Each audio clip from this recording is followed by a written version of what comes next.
इस वीडियो में हम लोग सीखेंगे पुष्पी पौधों में निषेचन की प्रक्रिया किस प्रकार से होती है, इसका डायग्राम्स बनाना सीखेंगे और दोहरा निषेचन यानी कि डबल फर्टिलाइजेशन जो आपके 12वीं के परीक्षा के दृष्टिकोण से बेहद ही महत्वपूर्ण होते हैं और आपके ऑब्जेक्टिव और सब्जेक्टिव में खास करके जो है आपके डायग्रामेटिक सवाल इससे जरूर पूछे जाते हैं। पिछले वीडियो में हम लोगों ने देखा था कि परागकण की संरचना हम लोग किस प्रकार से बनाएंगे, किस इजी वे में बनाएंगे। उसके बाद अंडक की संरचना हम लोगों ने जो है सीख लिया है। अब हम लोग सीखेंगे पुष्पी पौधों में निषेचन की प्रक्रिया किस प्रकार से होती है और दोहरा निषेचन जो होता है ना, इसका हम लोग अच्छे से किस प्रकार से आसानी से डायग्राम्स बनाएंगे और ये प्रश्न पत्र जो है आपकी परीक्षा के दृष्टिकोण से बेहद ही महत्वपूर्ण रहने वाला है। तो चलिए सीखते हैं पुष्पी पौधों में निषेचन की प्रक्रिया को। सबसे पहले हम लोग ये जानें कि पुष्पी पौधों में जो आपके अलग अलग अंग होते हैं, जैसे कैलिक्स होता है, कोरोला होता है, एंडोइशम्स होता है, गाइनोइशम्स होता है। तो पुष्पों के बारे में जो है हम लोगों ने कंप्लीट चर्चा किया हुआ है। हम इस पर जो है हम लोग एक कंप्लीट क्लासेस में हम लोग समझ चुके हैं। तो अगर जो बच्चे नहीं देखे हैं तो वहाँ पर जा कर के देखिए तो आपको अच्छे से समझ में आएगा। फिलहाल हम लोग इस मुद्दे पर रहते हैं, पुष्पी पौधों में निषेचन की प्रक्रिया को किस प्रकार से हम लोग ड्रॉ करेंगे। तो यहाँ पर क्या होता है, जो आपके मेल गैमेट्स हैं, है ना, नर युग्मक हैं, वो कहाँ बनते हैं, आपके परागकोश में बनते हैं। कहाँ बनते हैं, परागकोश में बनते हैं। और परागकोश में आपके क्या बनते हैं, परागकण बनते हैं, जो आपके क्या होते हैं, नर युग्मक होते हैं। क्या होते हैं, नर युग्मक होते हैं, है ना। और ये संरचना क्या कहलाती है, स्टामेन कहलाती है। क्या कहलाती है, स्टामेन कहलाती है। और ये कौन सा हिस्सा है, तंतु वाला भाग है। और अगर फीमेल पोर्शंस देखा जाए, यानी आपके पिस्टिल या कार्पेल देखा जाए, तो ये आपके कुछ इस तरह के संरचना वाले होते हैं। इसको हम लोग क्या कहते हैं, अंडाशय। इसको क्या कहते हैं, अंडाशय। ये वाला जो भाग है ये क्या है, आपका वर्तिका है और ये क्या है, वर्तिकाग्र है। ठीक है। और हम लोगों ने ये सीख लिया है कि अंडाशय के अंदर क्या होते हैं, आपके अंडप होते हैं। क्या होते हैं, अंडप। और अगर आप ये नहीं देखे हैं, यानी कि जो है हम लोग कंप्लीट फ्लावर का जो है एलएस है ना, हम लोगों ने ये सीख लिया है। तो वहाँ पर जाकर के आप देख सकते हैं। अंडप की संरचना पर भी जो है हम लोगों ने इस तरह से जो है डायग्राम्स बनाना सीखे हैं ना। तो अब देखिए कि जब निषेचन की प्रक्रिया होगी ना, निषेचन का मतलब क्या होता है, नर युग्मक और मादा युग्मक का आपस में संलयन यानी मिलान निषेचन कहलाता है।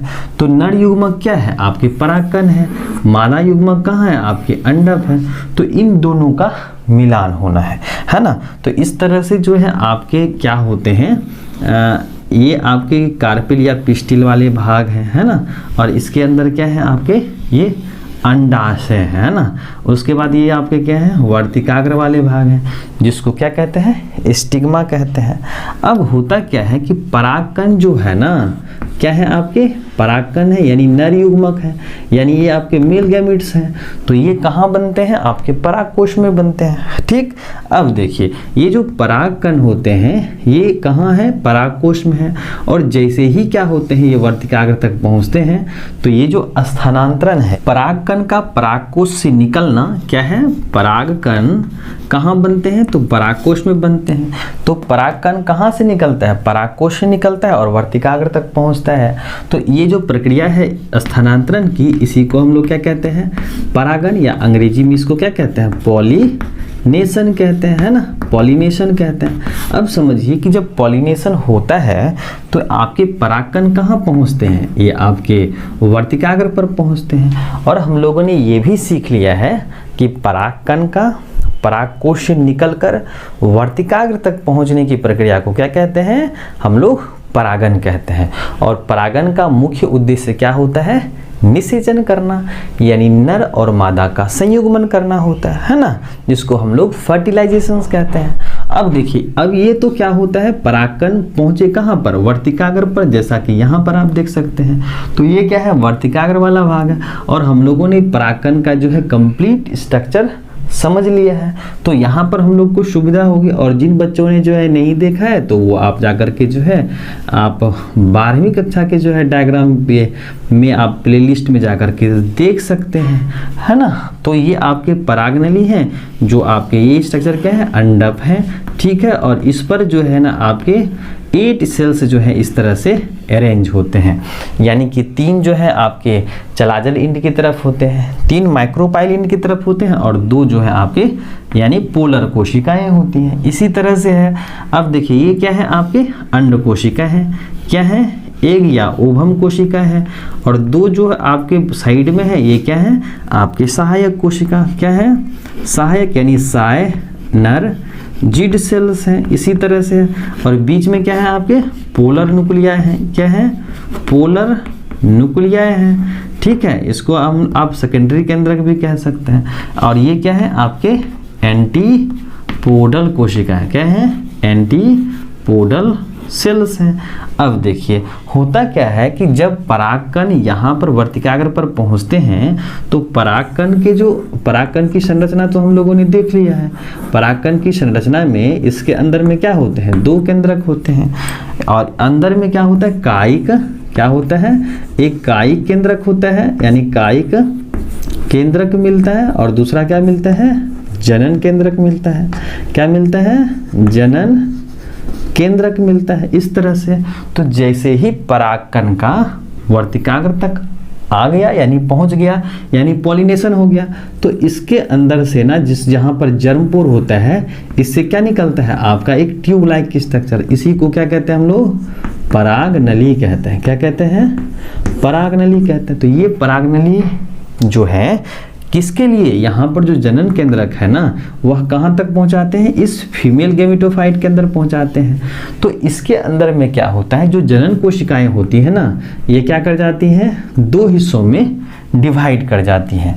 तो इसको हम लोग इस तरह से समझेंगे कि जैसे आपका क्या है, ये क्या है, आपके फीमेल गैमेटोफाइट है, इस तरह से, है ना। यहाँ पर 3 कोशिकाएं हैं, ये है अंड कोशिका और ये दोनों सहायक कोशिका है, ठीक है। अब ध्यान से समझिए, जब क्या होता है परागनली इसके अंदर प्रवेश कर जाती है ना, तो एक चीज और आप समझिए कि ओव्यूल का स्ट्रक्चर हम लोग देख लिए हैं, है ना।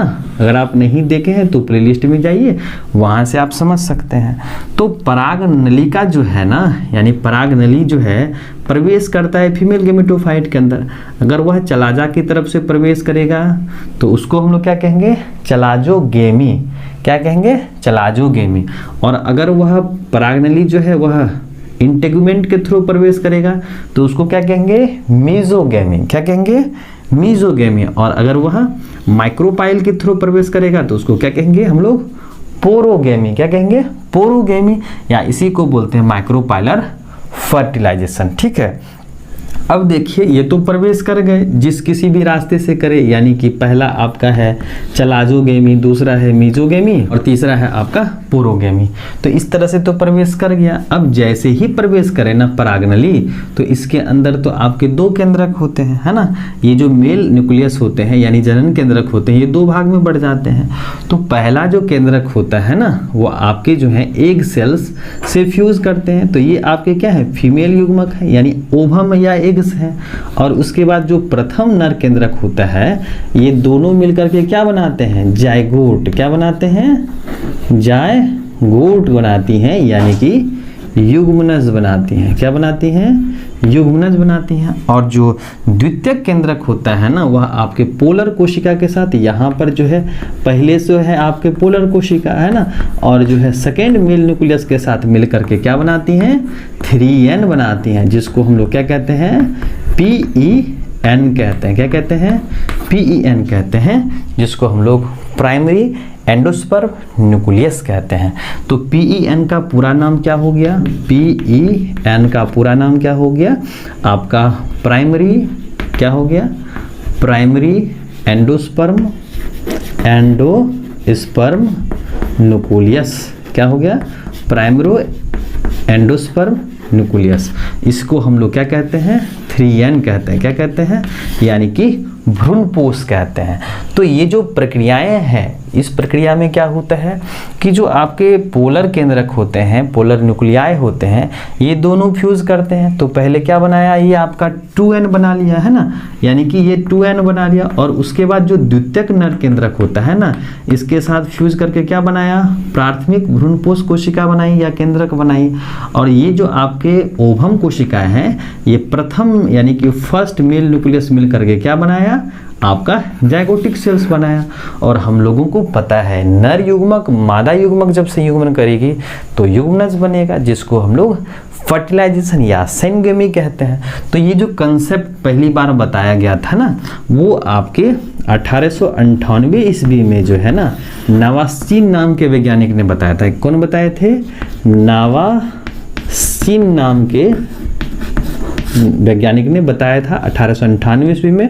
और सबसे पहले उन्होंने ऑब्जर्व किया था, देखा था लिलियम एंड फ्रिटिलेरिया में। किस में देखा था, लिलियम एंड फ्रिटिलेरिया, फ्रिटिलेरिया नामक पौधों में देखा गया था, है ना, कि डबल फर्टिलाइजेशन या दोहरा निषेचन क्या होता है। तो इस तरह से क्या होता है, पुष्पी पौधों में निषेचन की प्रक्रिया होती है, यानी कि प्रथम जो मिलान होता है वह पहले यानी नर कोशिका का जो है वो आपके एग्स या ओवम के साथ होता है, जिसमें वो युग्मनज कोशिकाएं बनाती हैं। और जो सेकेंड मेल न्यूक्लियस होता है यानी मेल केंद्रक होता है, वह पोलर के साथ मिलकर के 3n यानी कि भ्रूणपोष का निर्माण करते हैं। किसका निर्माण करती हैं, भ्रूणपोष का निर्माण करती हैं, जो आपके क्या हैं, दोहरा निषेचन है।